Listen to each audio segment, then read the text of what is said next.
All right, well, welcome to Forged podcast today. I got something really excited for you. New year, new you, all that BS, right? I'm going to kind of keep it simple today. I'm not the biggest New Year's resolution type person. I think they're valuable for certain people and personality types. But yeah, today I just want to kind of answer that big question. Maybe some of us, maybe probably most of us aren't even asking, how do we become more human? How do we resonate with that part of ourselves that we all can connect with, that we all should be that common ground we all have is how do we be more human? Which I'm sure some of y'all, I'm not asking that question because I already know I am.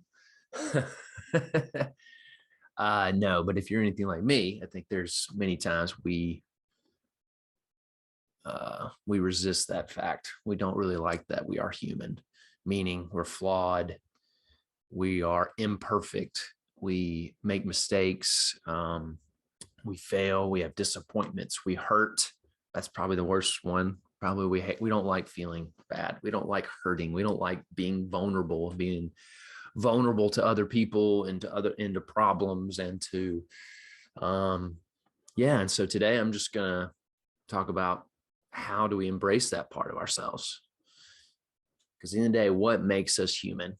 All those things, of course, because part of what is the deal with all those things? What is the thing about those things that is so unique and so powerful? It's redemption. That is what makes you human, is redemption. All the animals wake up, they eat, they sleep, they mate, they go from the next thing to the next, and their life is a big circle. Anybody sing Lion King, right? The circle of life. For us humans, that's not it. We are on the redemption arc of our life. We're not a circle, it's an arc. We take the chaos and order is brought out of it. That is what, that's what makes us human. And it is a powerful thing. Why? Because everyone sitting here resonates with story. You heard a story about someone else, a movie, a book, heard something, a story that resonated to the core of your being, and it led to change. If they can do it, I can do it. If they did it, then that encourages me to make the same choices, the same change. There's something resonated that's powerful, it's beautiful about a redemption story. We're all on our own redemption story. If you feel like your life is a mess, you feel vulnerable, you feel weak, feel disappointment, you feel chaotic, that means you're on a redemption path. That means it's time to embrace it. Go, yeah, I'm human. So there's something good coming from this. I'm not going through it. I'm not wasting it. There's something good being made, being built in my life, in who I am, what I'm doing, my purpose. So I encourage you today to believe that. Where am I getting this from? How about you read Genesis 1? In the beginning, God created the heavens and the earth. Boom. Awesome. Right there. First off, we see God. He is the subject of the sentence, and his action is created, meaning he initiated towards you. Man didn't create God. God created man. He initiated this. And then verse 2 is what's so beautiful. And the spirit of the living God hovered over the waters, and the earth was formless and void.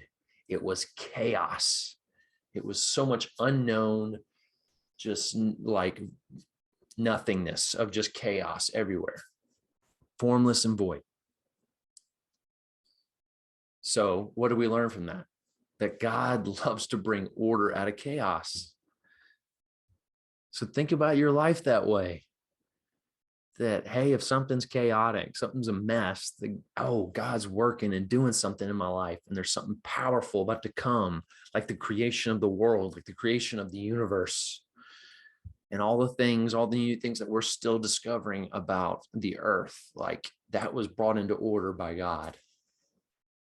So you're on a redemption path. You have a redemption story.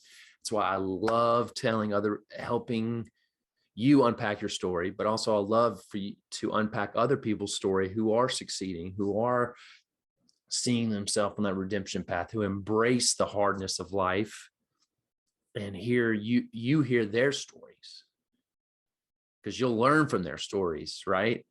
So when you tune this podcast, I'm sure some of y'all already noticed and have listened to more than one, that I've kind of got a general questions. I kind of ad lib here and there of just what is their redemption story? What happened in especially their 20s and 30s that changed their life? What were the pain points?